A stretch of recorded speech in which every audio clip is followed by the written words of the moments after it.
Hi guys. I recently posted a video about, it was me reading the story about bullying, and I just wanted to share a bit more about my story. I mean, as I said in my video, I've been bullied practically all my life. Just It's not a nice experience. In fact, it's one of the worst things that can ever happen to anyone, no matter who you are, no matter how old you are. It is the worst thing, and I think verbal bullying is the worst kind of bullying ever.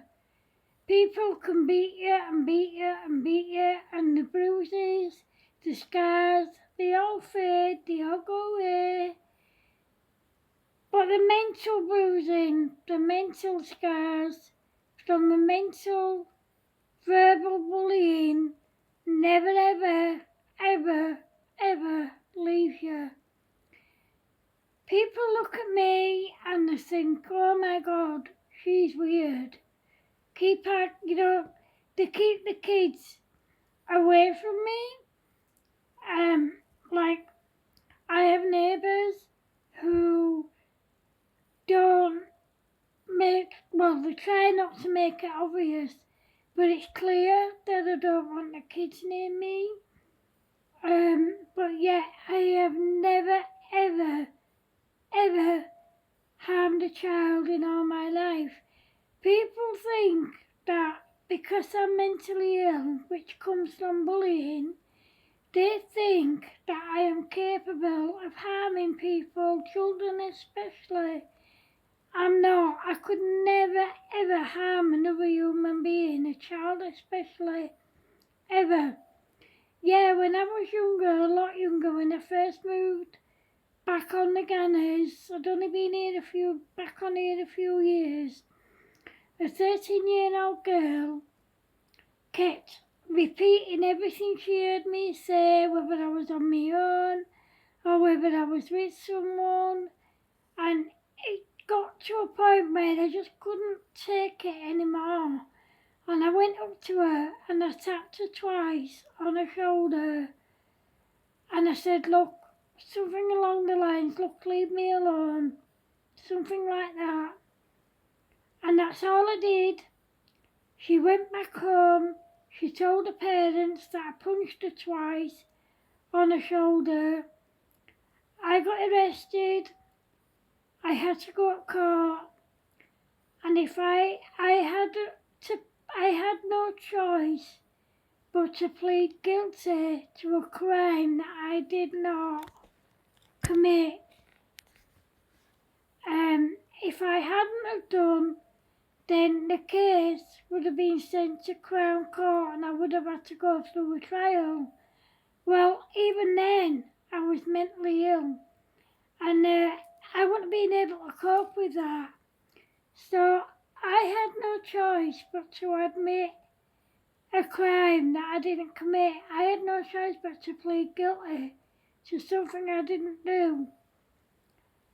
And 5 years later, that girl in question finally admitted to her parents that she was the one who lied and I was the one who told the truth from the start, because her story changed. My story never ever changed.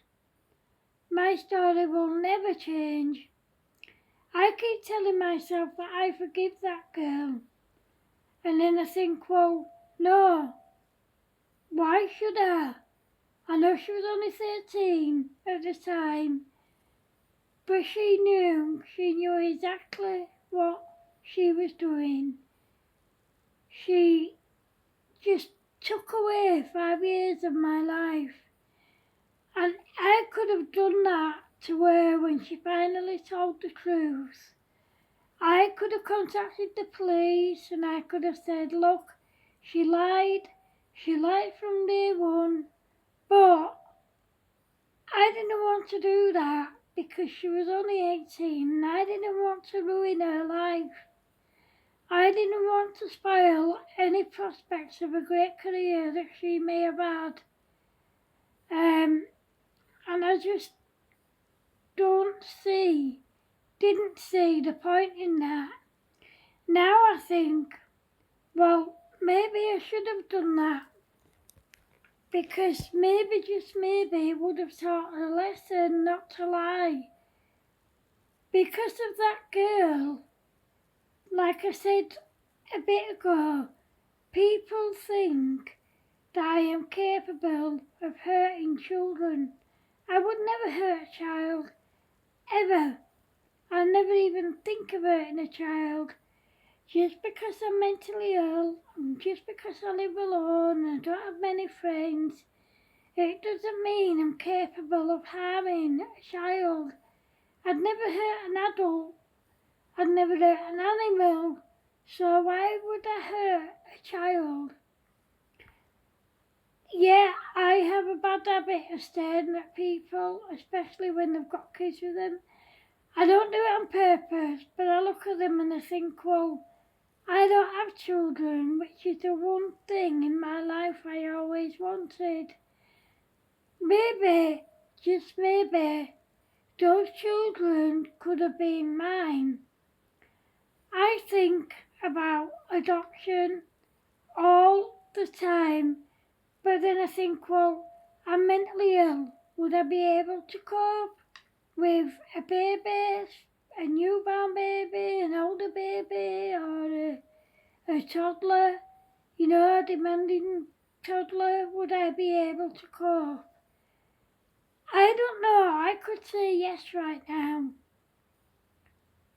But I know for a fact if I took on a child, I wouldn't be able to do as much writing as I do, and I wouldn't have the freedom to do the things that I do, like going on day trips with my mum.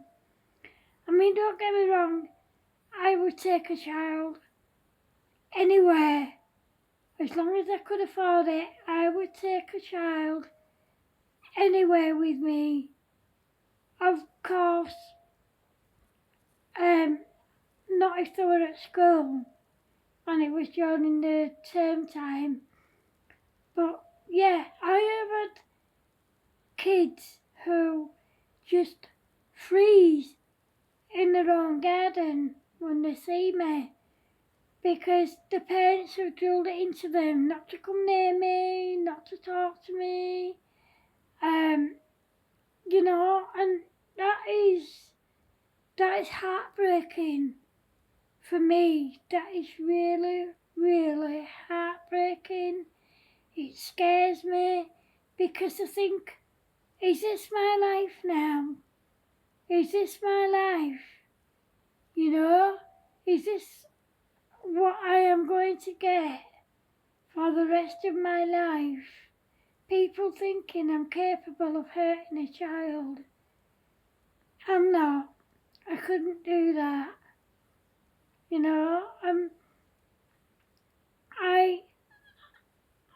I don't know, I think because I live alone, like I've already said, just me and my cat, don't have many friends. The only person who ever spends any really quality time with me is my mum. No one else. No one else really bothers with me. Even my best friend isn't even my friend anymore, really. He doesn't keep in touch. I never hear from him, let alone see him. I don't get any response if I comment on his stuff on Facebook. He doesn't answer. I've stopped keeping in touch by phone, by ringing him, by texting him, because he just ignores me.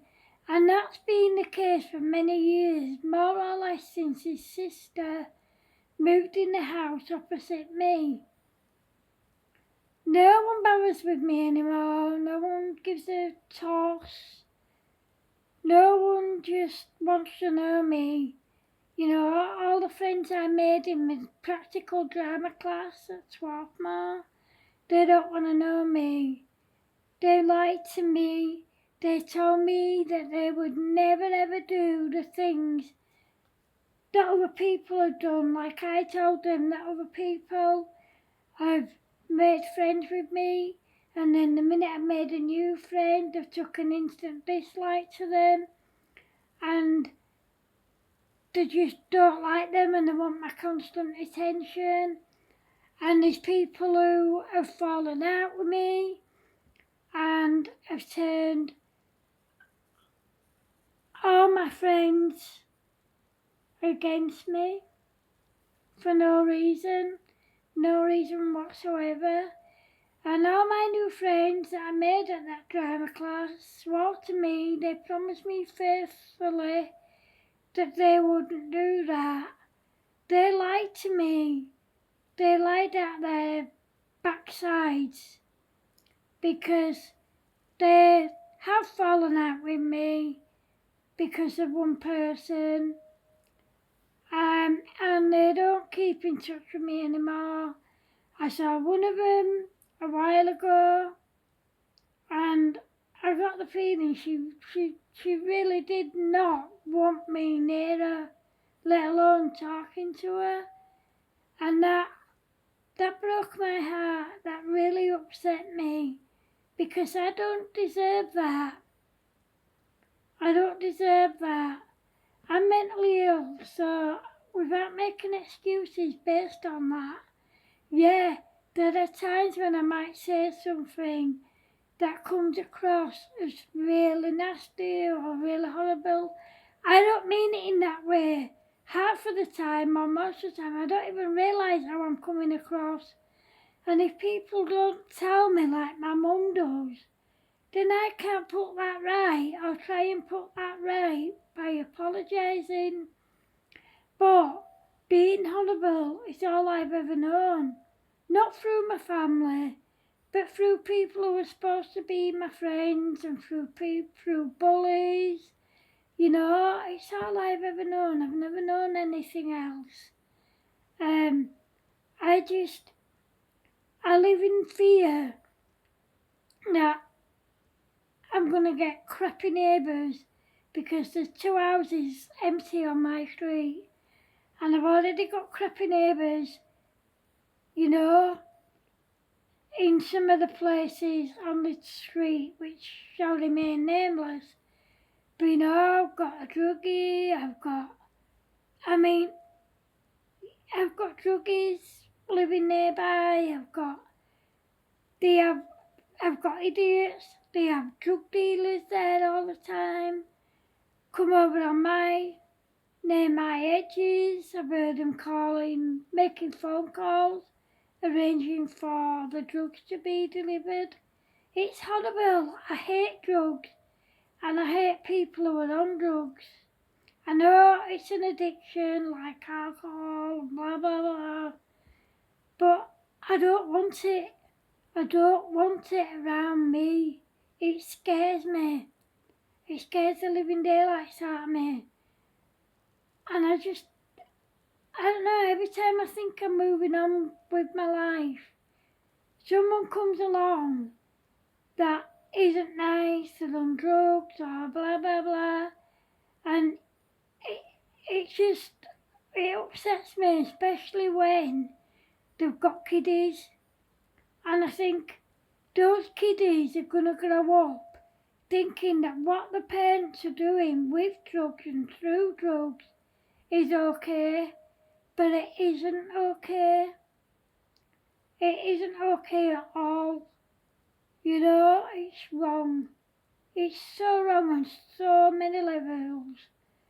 And I just don't want it around me. My family won't come down here because of the neighbours that I used to have. They're scared that history's going to repeat itself. And not just that. Certain neighbours used to bring the son's dog round, and it bit me several times, and it bit my dog when she was alive. The last time it bit me, I ended up in hospital. And don't get me wrong, I get on great with them now, and I love them to bits. And I couldn't imagine life without them, even though it's not often I see them, because they're elderly and they don't really get out that much. But the son lives with them, but we won't go there. But anyway, just take care in your life, guys. Take care of yourselves, most importantly. Take care of your family. Treasure your family. Treasure the life you have. Just don't let the bullies win. If you're being bullied, don't let them win. You know, just try and get on with your life in the best way you possibly can, like I do. I do it. I just get on with life the best way I possibly can. And I think, well, you know, life's too short not to, because, you know, you don't know what is around the corner. No one knows what is around the corner. You can be fine one minute and not the next. Or you can be fine one day and not the next. No one knows what's going to happen from one minute to the next.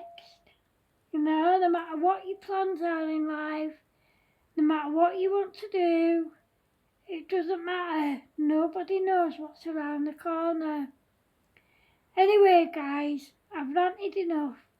So, I'm going to leave you alone now.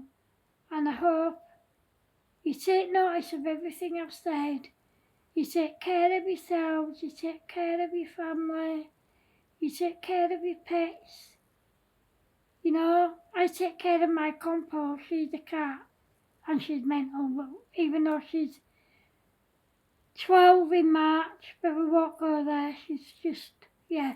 Anyway, guys, I'm going to leave it here because I've already done enough, so you take care of yourselves. I love you all loads. Please remember to like, share and subscribe. Or most importantly, please subscribe. I need the subscribers. Thank you, guys.